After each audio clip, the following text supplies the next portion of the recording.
नूर कहता है, क्या तुम श्योर हो? क्योंकि इसके तो टुकड़े टुकड़े हो चुके हैं, और अगर तुम ऐसा ही चाहते हो तो ठीक है, लेकिन तुम इतनी खतरनाक चीज को इतनी दूर तक कैसे लेकर आए? बच्चा कहता है, मैं मॉन्स्टर्स को कंट्रोल कर सकता हूँ और मैं इसे कंट्रोल करके ही यहाँ तक लाया हूँ। नूर सोचता है, इतना छोटा सा बच्चा इतने बड़े मॉन्स्टर को कंट्रोल कर सकता है, और कहता है, ये तो कमाल की स्किल है। और क्या दुनिया में कोई और भी है जो ऐसी स्किल इस्तेमाल कर सकता हो? बच्चा कहता है, मैं इसके साथ पैदा हुआ था और ये एक तरह की पावर है। नूर कहता है, तुम इसके साथ पैदा हुए थे और तुम पैदा होते के साथ ही ये सब कर पाते हो? मानना पड़ेगा, कमाल है। बच्चा फिर कांपती हुई आवाज में कहता है, मैं एक डीमन फोक हूँ और सभी डीमन फोक ये चीज कर सकते हैं। नूर कहता है, तो इसका मतलब ये हुआ कि डीमन फोक एक ट्राइब है जिसके अंदर ये एबिलिटी है और ये कोई स्पेशल चीज नहीं है ना? बच्चा हाँ कहता है और नूर कहता है, मैंने बहुत बार इमेजिन किया है, अगर मेरे पास कोई ऐसी एबिलिटी होती तो मैं क्या करता। मैं खेती का काम करने में एनिमल्स की मदद लेता और पक्षियों का इस्तेमाल करता चिट्ठियाँ पहुँचाने के लिए, और रात में मैं आवारा कुत्तों की मदद लेता जिससे मैं बिना किसी हमले की टेंशन के सो सकूं। और सच में ये कमाल का स्किल है। बच्चा कहता है, ये जानने के बाद भी कि मैं डीमन फोक हूँ और तुम्हें मुझसे नफरत नहीं हो रही? नूर कहता है, तुम कहना क्या चाहते हो? बच्चा कहता है, इस दुनिया में बहुत लोग हैं जो डीमन फोक की पावर से डरते हैं और नफरत करते हैं। नूर कहता है, कोई क्यों ऐसी पावर से नफरत करेगा? और मुझे नहीं लगता कि तुम्हें ऐसी बातों पर ध्यान देना चाहिए, और जिसको जो बोलना है बोलने दो, क्योंकि तुम्हारे पास काफी काम की पावर है। बच्चा कहता है, बड़े काम की पावर है? नूर कहता है, हाँ बिल्कुल, और मैं बस उम्मीद कर सकता हूँ कि ये पावर मुझे मिल जाती। और नूर की ये बात सुनते के साथ बच्चे को सारा टॉर्चर याद आ जाता है जिससे उसकी आंखें भर आती हैं, और बच्चा रोते हुए कहता है, क्या मुझ जैसे किसी इंसान की सही में किसी को जरूरत पड़ सकती है? नूर बच्चे की ऐसी हालत देखकर सोचता है, ये मेरी तरह नहीं है और इसके पास कमाल की एबिलिटी है, तो फिर क्यों इस बच्चे का आत्मसम्मान इतना कम है? नूर फिर बच्चे के सर पे हाथ रख के कहता है, हाँ बिल्कुल, क्योंकि तुम मेरी तरह नहीं हो और तुम जैसे चाहो वैसे किसी की भी मदद कर सकते हो। तभी लिन भागते हुए आती है और कहती है, सेंसे आप ठीक हो ना? नूर कहता है, हाँ मैं बिल्कुल ठीक हूँ। लिन कहती है, मैं आपको अच्छे से हील कर देती हूँ। नूर कहता है, लिन मैं सही में बिल्कुल ठीक हूँ और मैं अपनी तारीफ नहीं करना चाहता, लेकिन मैं पॉइजन के अगेंस्ट काफी स्ट्रॉन्ग हूँ। लिन सोचती है, इस बात का कोई सेंस नहीं बनता, क्योंकि ये कोई आम पॉइजन नहीं था, ये मियाज़मा था, और ये इतना खतरनाक पॉइजन है कि इसके सामने आने वाले खेत भी सड़कर मर जाते हैं। लेकिन इसका डायरेक्ट अटैक अपने ऊपर लेने के बाद भी सेंसे ऐसे कर रहे हैं जैसे कि कुछ हुआ ही नहीं है। नहीं, अब इसका एक ही मतलब है, सेक्रेड स्पिरिट। इंस्ट्रक्टर सेन ने एक बार दिखाया था कि अगर तुम अपने दिमाग और शरीर को बिल्कुल एक संत की तरह तैयार करोगे तो तुम एक ऐसी टेक्निक को हासिल कर सकते हो जो हर उस चीज को हील या प्योरीफाई कर दे जिसको तुम हाथ लगाओगे। और ऐसा करने में इंस्ट्रक्टर सेन को 40 साल लगे, लेकिन सेंसे नूर ने ये स्किल अपनी जवानी में ही हासिल कर लिया। नूर कहता है, लिन क्या तुम इस बच्चे की चोटें हील कर सकती हो? बच्चा कहता है, मैं ठीक हूँ और मुझे मदद की जरूरत नहीं है। लिन बच्चे को देखकर सोचती है, लाइट स्किन, नीले और सिल्वर कलर के बाल, गहरी काली आंखें, ये जरूर एक डीमन फोक है। और लिन कहती है, क्या तुम एक डीमन फोक हो?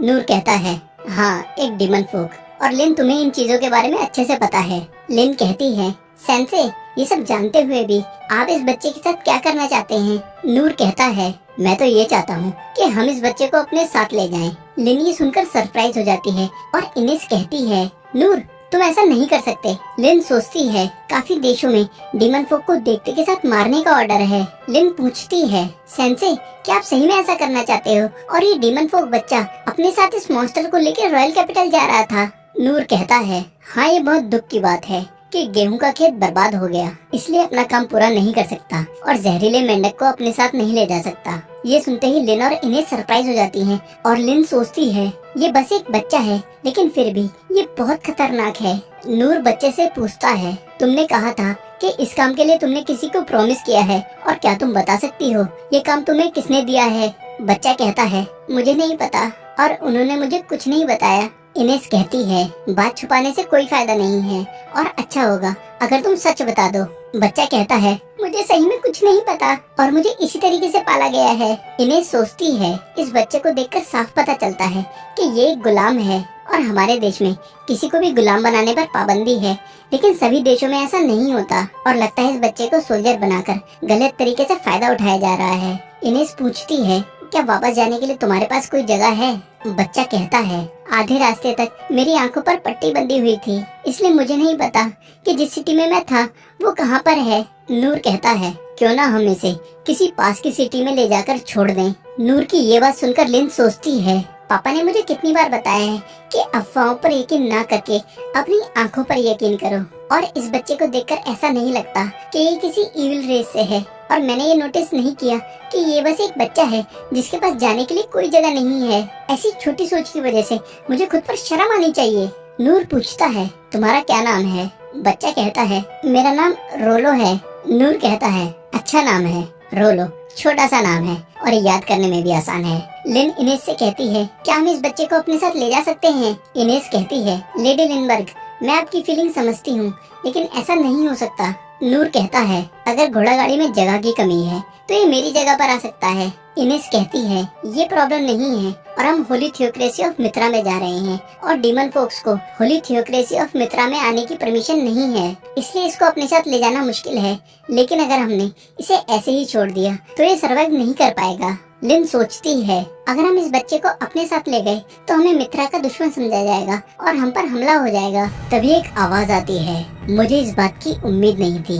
और सभी पलट कर देखते हैं और उनके सामने एक आदमी खड़ा है। वो आदमी कहता है, लगता है तुमने डिलीवरी पहुंचाने में गड़बड़ कर दी। इस आदमी की बात सुनकर नूर कहता है, क्या तुमने ही इससे कहा था ये डिलीवर करने के लिए? आदमी कहता है, नहीं, और क्या तुम ही हो जिसने इस मॉन्स्टर को मारा है? नूर कहता है, हाँ मैंने ही इसे मारा है और मुझे पता नहीं था कि ये इतनी काम की चीज है और इसके लिए मुझे माफ करना। आदमी कहता है, मुझे फर्क नहीं पड़ता और मुझे तो बस उससे मतलब है और मैं उसे अपने साथ लेकर जाऊंगा।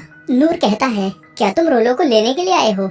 आदमी कहता है, हाँ बिल्कुल, इसकी अच्छी कीमत है। और ये आदमी अचानक रोलो पर हमला करता है, लेकिन नूर पैरी करके इसका अटैक रोक लेता है और इनेस लेडी लिंडबर्ग को लेकर थोड़ा दूर खड़ी हो जाती है। ये आदमी अचानक दूर जाके खड़ा हो जाता है और कहता है, क्या तुम्हें उसको मुझे सौंपने में कोई दिक्कत है? नूर कहता है, क्या तुम रोलो के बारे में बात कर रहे हो? आदमी कहता है, मुझे उसका नाम नहीं पता और जो तुम्हारे पीछे खड़ा है उसकी अच्छी कीमत है। मेरा मतलब है उसकी लाश की अच्छी कीमत है। और ये आदमी अटैक करता है और नूर अटैक पैरी करके कहता है, तुम इसकी लाश के बारे में क्यों बात कर रहे हो? आदमी कहता है, मैं अगर चाहूँ तो इसको जिंदा ले जा सकता हूँ और मेरे क्लाइंट को इसका मर्डर करने दे सकता हूँ, लेकिन इतनी मेहनत क्यों करनी? नूर कहता है, मुझे सही में समझ नहीं आ रहा कि तुम ये सब क्या कह रहे हो। आदमी कहता है, तुम्हें समझने की कोई जरूरत नहीं है। और आदमी अचानक रोलो पर हमला करता है, लेकिन नूर अटैक पैरी करके रोक लेता है, जिससे उस आदमी की तलवार टूट जाती है। लिन कहती है, ये सब क्या हो रहा है और ये लोग इतनी तेज मूव कर रहे हैं कि मुझे कुछ दिखाई भी नहीं दे रहा। इनेस कहती है, लेडी लिंडबर्ग, चाहे कुछ भी हो जाए आप मुझसे दूर मत जाना। और ये आदमी काफी सारे अटैक करता है, लेकिन नूर सारे अटैक पैरी कर लेता है, जिस वजह से ये आदमी कहता है, लगता है कि पहले मुझे तुमको ठिकाने लगाना पड़ेगा। और फिर ये आदमी नूर पर काफी पावरफुल अटैक करता है, लेकिन नूर अटैक को पैरी करने के बावजूद भी घिसटते हुए काफी दूर चला जाता है। और नूर सोचता है, यकीन करना मुश्किल है, लेकिन ये आदमी सही में काफी पावरफुल है, जैसे कि वो गाय थी जिससे मेरी लड़ाई हुई थी। नहीं, ये उससे भी पावरफुल है। और इस अटैक के बाद इस आदमी का ये चाकू भी टूट जाता है और फिर ये आदमी एक और चाकू निकालकर नूर पर हर तरफ से हमला करता जाता है।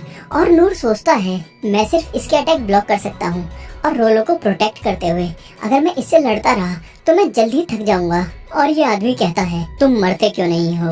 और अब ये बैटल इतना इंटेंस हो चुका है कि आसपास इनकी बैटल की वजह से आंधी चल रही है। इनेस लेडी लिंडबर्ग के आगे एक बैरियर क्रिएट करके कहती है, लेडी लिंडबर्ग, ये सिचुएशन काफी खतरनाक है, इसलिए अच्छा होगा कि आप थोड़ा दूरी खड़ी रहें। और अगर लापरवाही करते हुए आप थोड़ा भी करीब गई तो आप इनकी लड़ाई की चपेट में आ जाएंगी। और इस आदमी का हुलिया देखकर साफ पता चलता है कि ये है डेडमैन जाडू, जो पहले एक एस रैंक एडवेंचरर था और फिर हम एक फ्लैशबैक देखते हैं जिसमें सभी 6 मास्टर्स गिलबर्ट के साथ एक रूम में बैठे हुए हैं और तभी उस रूम में इनेस आती है और कहती है, मैंने अनसॉल्व्ड केसेस के डॉक्यूमेंट्स में देखा जिसमें लिखा है कि जो टारगेट है वो मर चुका है, लेकिन हम लोग ऐसे बिहेव क्यों करते हैं जैसे ये केस अभी भी चल रहा है। एक मास्टर कहते हैं ये टारगेट ऑफिशियली डेड है। दूसरे मास्टर बताते हैं